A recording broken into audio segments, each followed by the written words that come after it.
হ্যাঁ, ঠিকই শুনছেন, নক্ষত্র হুবহু মিলে যাচ্ছে। দেখুন, সনাতনী হিন্দুদের মধ্যে একটা কথা বেশ প্রচলিত, মানে একটা বিষয় বা একটা ভাবনা বেশ প্রচলিত, সেটা হচ্ছে গিয়ে কালচক্র বা সময়চক্র। এই যে আমাদের সনাতনী ধর্মমতে চারটে যুগ আছে না, সত্য, ত্রেতা, দাপর, কলি। আমরা বিশ্বাস করি, বা সনাতনী যে বিভিন্ন পৌরাণিক উপাখ্যানগুলো রয়েছে বা যে মহাকাব্যগুলো রয়েছে, সেখানে এটা লেখা রয়েছে যে এই চারটে যুগের পর, মানে কলিযুগ শেষ হওয়ার পর আবার সত্য যুগের শুরু হবে।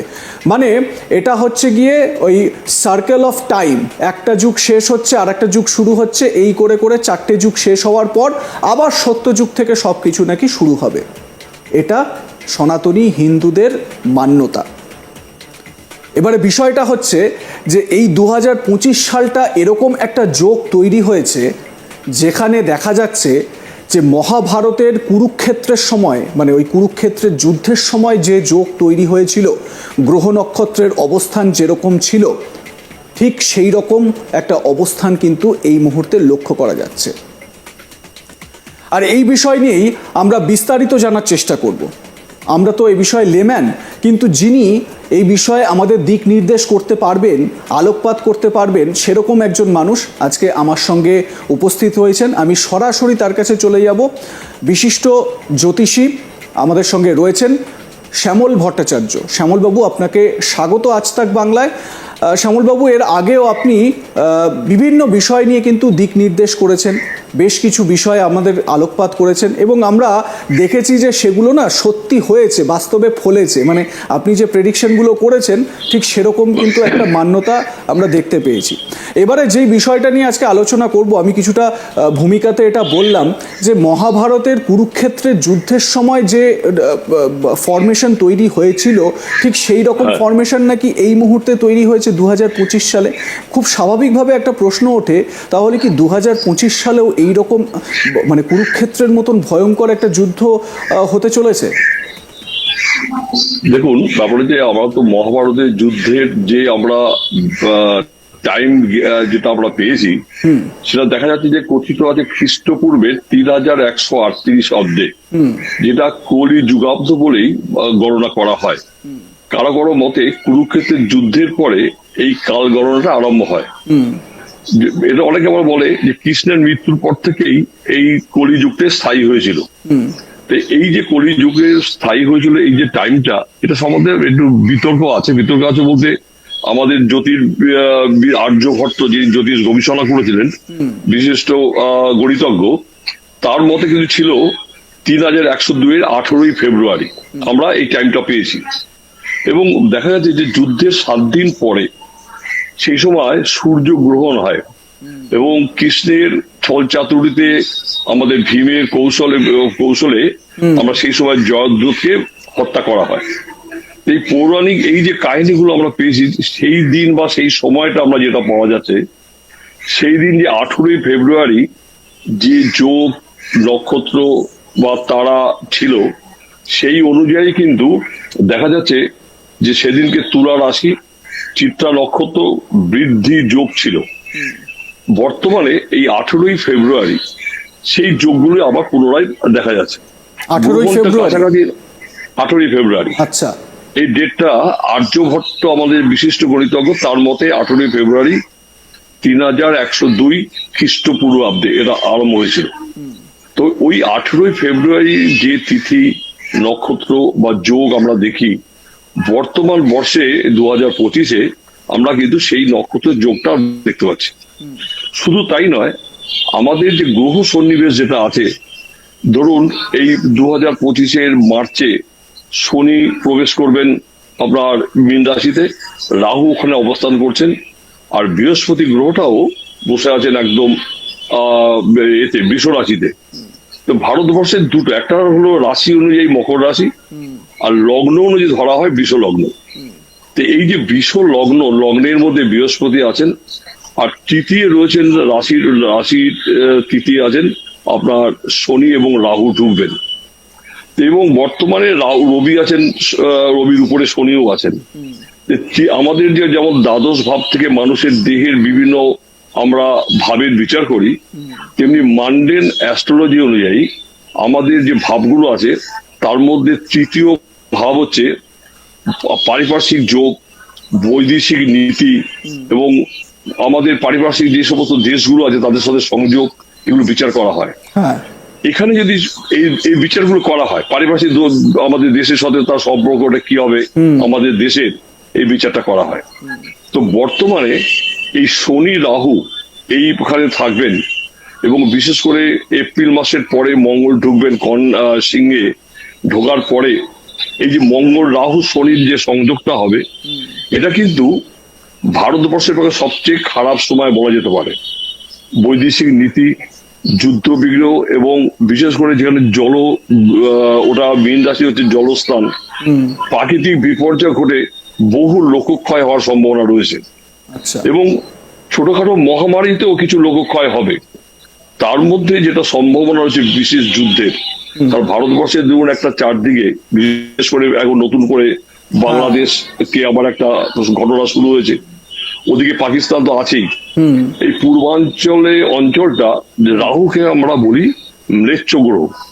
ম্লেচ্ছ বলতে খ্রিস্টান বা মুসলিম ধর্মকে আমরা গুরুত্ব দেই।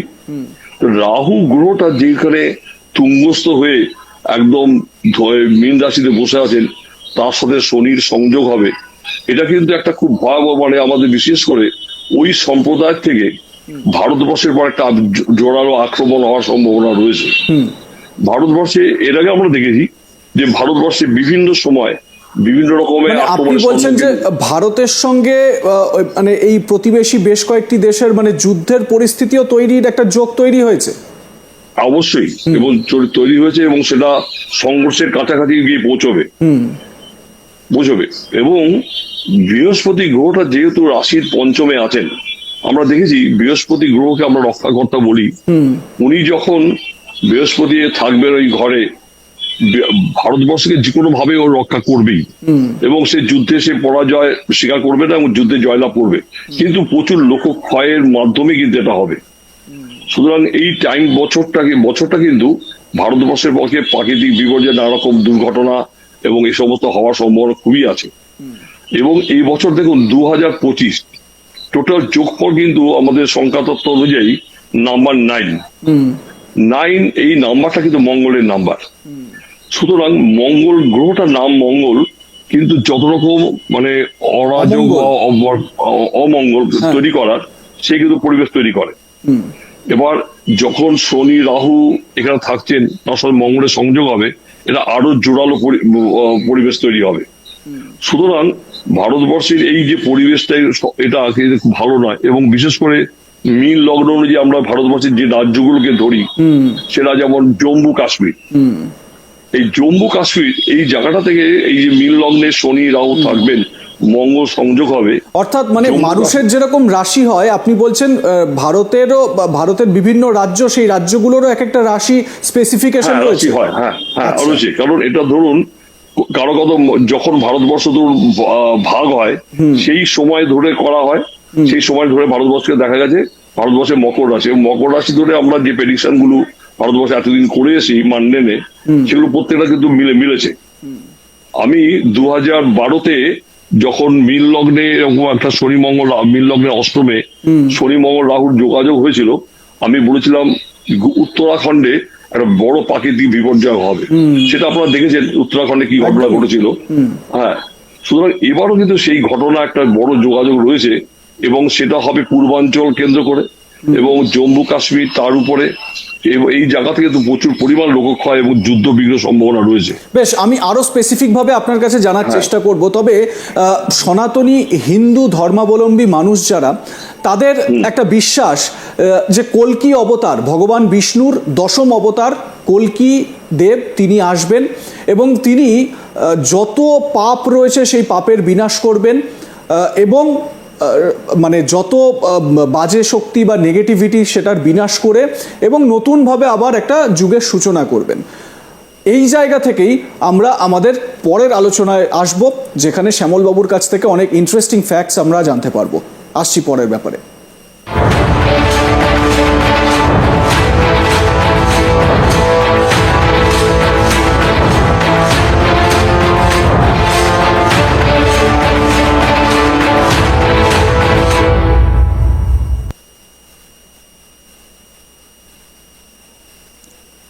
ব্যাস, এবারে আমরা যে আলোচনায় আসছি সেটা হচ্ছে কল্কি অবতার। মানে এই নিয়ে জোর চর্চা আমরা শুনতে পারি। ভগবান বিষ্ণুর আর 9টি যে অবতার, সেই অবতার সম্পর্কে আমরা বিভিন্ন উপাখ্যানে পড়েছি। আমরা ধর্মগ্রন্থ যেগুলো রয়েছে, পৌরাণিক আমাদের যে সমস্ত গাথাগুলো রয়েছে, সেখানে আমরা জানতে পারি। কিন্তু কল্কি অবতার আসবে এইটা একটা ভাবনা, মানে দশম অবতার যে আসবে এটা আমাদের মধ্যে বিশ্বাস রয়েছে। তিনি এসে সব কিছু সুন্দরভাবে গড়ে তুলবেন, এই বিশ্বাসটা সনাতনী হিন্দুদের মধ্যে রয়েছে। ঠিক এই জায়গা থেকেই আমি এবারে সরাসরি শ্যামলবাবুর কাছে আসব। শ্যামলবাবু, ভগবান কল্কির অবতার আসার কি সময় চলে এসেছে? মানে যেহেতু একটা এইরকম যুদ্ধ পরিস্থিতি, সব কিছু বিনাশ হচ্ছে, নেগেটিভ ভাইবস বেড়ে গিয়েছে চারিদিকে, একদম এটা কি মোক্ষম টাইম কল্কি দেবের আগমনের? দেখুন, কল্কি অবতার কলি মানে কলৌ কালী নন্ন যুগে কলৌ যুগে, মানে কলি কলকে যে ধ্বংস করে তিনি হচ্ছেন কলি। আমরা মা কালীকেও বলি, কল্কি অবতারকেও বলি। সুতরাং এই যে কলি কাল যে শেষ হতে চলেছে, এটা কিন্তু সঠিক টাইম বা এটা কিন্তু বলাটা খুব মুশকিল। তাহলে অনেকে বলছে যে এখনো 1000 বছর বাকি আছে, কেউ বা বলে যে এখনো 500 বছর বাকি আছে। কিন্তু একটা ধ্বংস লীলার মাধ্যমে লোকক্ষয় করে কিছু ঘটনা ঘটবে, এটা ঘটনা সত্যি। এবং সেটা যে কলির আবির্ভাব হওয়ার ফলে আপনি দেখবেন চারদিকে যে একটা মৃত্যুর খেলা চলছে। ভারতবর্ষ কেন, ভারতবর্ষের বাইরে বিভিন্ন দেশ, ইসরায়েল বলুন, রাশিয়া বলুন, ইউক্রেন বলুন, এই যে যুদ্ধ বিগ্রহ, এই যে লোকক্ষয়, এই লোকক্ষয়ের কারণটা কি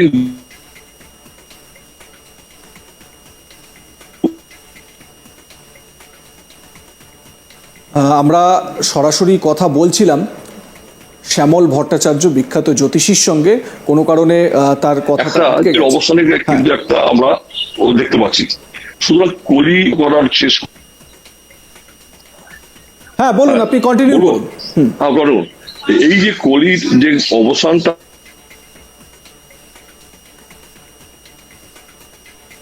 যান্ত্রিক কিছু গোলযোগের জন্য আমরা হয়তো সিগন্যালটা পাচ্ছি না। এবারে যেটা নিয়ে শ্যামলবাবু বলছেন যে কলির কালের অবসানের যে সময়টা, যেটা বলা হচ্ছে, যা অনুমান করা হচ্ছে, এটা এখন পর্যন্ত আমরা আবারও যোগাযোগ করতে পেরেছি, সেরকম সম্ভাবনা এখনো আসেনি। বলুন শ্যামলবাবু, শুনতে পাচ্ছি। ব্যাপারে যে এই যে কলির অবসান সম্বন্ধে বিভিন্ন রকমের মানুষের বিভিন্ন ব্যাখ্যা রয়েছে।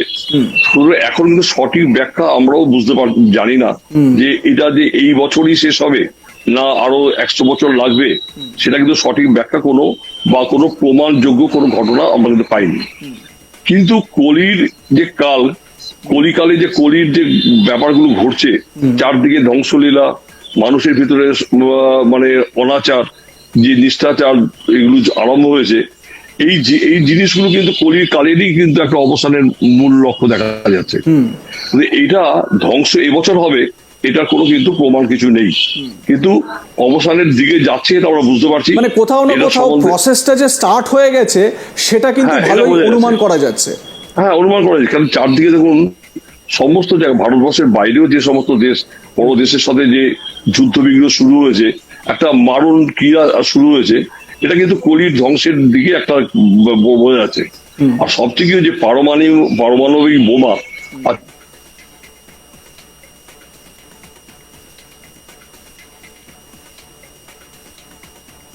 আবারও যোগাযোগ বিচ্ছিন্ন হলো, এবং যেটা শ্যামলবাবু বোঝানোর চেষ্টা করছেন যে কলিযুগের অবসান এবছরেই হয়ে যাবে এরকমটা কিন্তু নয়, কিন্তু একটা অনুমান করা যাচ্ছে যে এর সূচনা কোথাও না কোথাও হলেও শুরু হয়ে গিয়েছে। কারণ চারিদিকে আমরা ডিস্ট্রাকশন দেখতে পাচ্ছি, চারিদিকে ধ্বংসযজ্ঞ দেখতে পাচ্ছি, চারিদিকে যুদ্ধ, ইসরায়েলের সঙ্গে প্যালেস্তাইন এবং ওই অঞ্চলের বিভিন্ন ইসলামিক কান্ট্রিগুলোর মধ্যে যুদ্ধ। তো এইরকম একটা সিচুয়েশনের মধ্যে দিয়ে যাচ্ছি। আমি আবারও সরাসরি চলে যাব শ্যামল ভট্টাচার্যের কাছে। যুদ্ধ, হ্যাঁ, এই যে যুদ্ধগুলো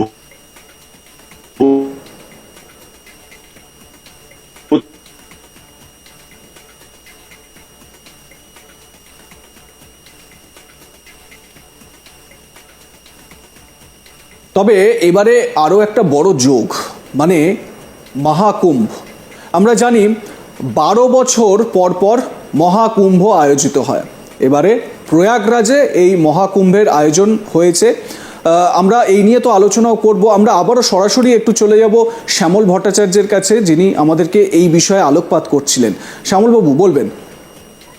হ্যাঁ, এই যে মহাকুম্ভ যেটা হচ্ছে, যে মহাকুম্ভের যে বিষয়টা সেটা হচ্ছে মানুষ ওই সময় যে অমৃতের সন্ধান পাওয়ার জন্য যে মহাকুম্ভের স্থানের জন্য মানুষ গিয়ে অবগমন করেন প্রয়াগে।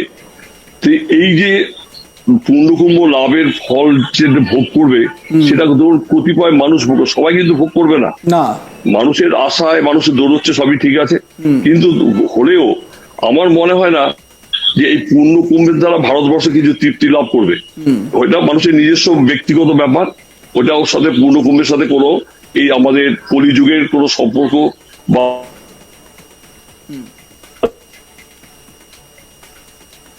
একটা বিষয়, মানে একটা প্রশ্ন খুব স্বাভাবিকভাবেই আসছে শ্যামলবাবু, সেটা হচ্ছে গিয়ে এই যে এই সময়টা, মানে যেরকম আপনি বললেন, আমরা জানি যে শনির যে সাড়ে সাতি, শনির দশা বা তার জেরে যে সাড়ে সাতি আসে, হ্যাঁ, সেই সাড়ে সাতির প্রভাব কি কোনো একটি দেশের ওপরেও পড়ে?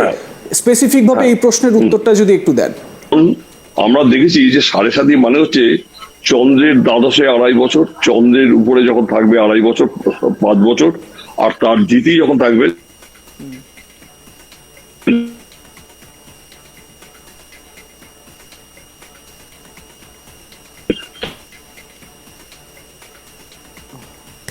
ইন্টারনেটের কিছু সমস্যার জন্য আমরা এই আলোচনাটা বারবার এরকম বিঘ্নিত হচ্ছে, কিন্তু খুব ইন্টারেস্টিং একটা পয়েন্ট, সেটা হচ্ছে যে এই মুহূর্তের যে অবস্থা, আপনারা জানেন কয়েকদিন আগেই নাসার তরফ থেকে একটা ব্যাখ্যা দেওয়া হয়েছিল যে জানুয়ারি মাসেই মহাকাশে মহাজাগতিক একটি দৃশ্য দেখা যেতে পারে। কি দৃশ্য? সেটা হচ্ছে গিয়ে সূর্যের দিকে মুখ করে গ্রহগুলো, মানে আমাদের সৌরমণ্ডলের গ্রহগুলো, তারা পরপর একটা অ্যালাইনমেন্টে দাঁড়িয়ে থাকবে। সূর্যের দিকে মুখ করে তারা পরপর একটা অ্যালাইনমেন্টে দাঁড়িয়ে থাকবে। এই তথ্যটাও কিন্তু নাসার তরফ থেকে দেওয়া হয়েছিল, মানে যেখানে অ্যাস্ট্রোনমি এবং অ্যাস্ট্রোলজি দুটো একদম আলাদা বিষয়, কিন্তু তা সত্ত্বেও কোথাও একটা মিল কিন্তু লক্ষ্য করা যাচ্ছে। আমি শ্যামলবাবুর কাছে আবারও যাব, তুমি সাড়ে সাতি নিয়ে বলছিলেন। শ্যামলবাবু বলবেন।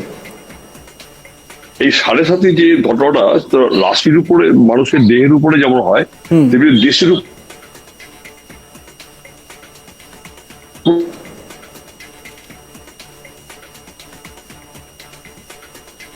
নিশ্চয়ই তার প্রভাব পড়ে। এই মকর রাশির দ্বিতীয় এখন শনি আছেন, ফলে যেটা হয় সাধারণত দেখা যায় মানুষের দেহের উপরে যেমন হয়, তেমনি রাশির উপরে আমরা যখন নির্ভর করি, তখন ভারতবর্ষের যিনি প্রধান বা প্রধানমন্ত্রী আমরা বলি বা রাষ্ট্রপতিও বলি, বিশেষ করে প্রধানমন্ত্রীর উপরে কিন্তু এই সময় কিন্তু নানাভাবে এফেক্টটা কিন্তু হবে। তার উপরে নানাভাবে আক্রমণ হতে পারে, তাকে নানাভাবে গুপ্ত শত্রুতা দ্বারা হত্যা করার চেষ্টা করতে পারে। সুতরাং এই সময়টা কিন্তু ভারতবর্ষের প্রধানমন্ত্রীর পক্ষে একদমই কিন্তু ভালো সময় নয়। আর বিশেষ করে এই যে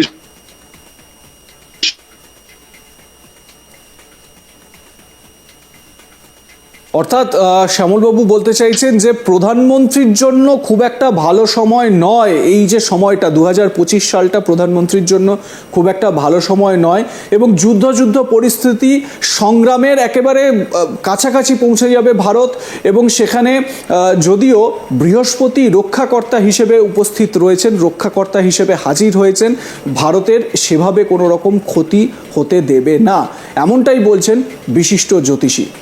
আমরা আশা করব যাতে এই যুদ্ধের পরিস্থিতি যেন না হয়, কোনো রকমভাবে আর একটা বিশ্বযুদ্ধ যেন এই বিশ্বকে দেখতে না হয়, এবং অবশ্যই ভারতবাসী হিসেবে আমরা এটাই চাইব সবাই যেন খুব ভালো থাকেন, সুস্থ থাকেন, এবং সব ধর্মের মানুষ সবাই তাদের ধর্মাচরণ করতে পারেন, শান্তিতে বসবাস করতে পারেন।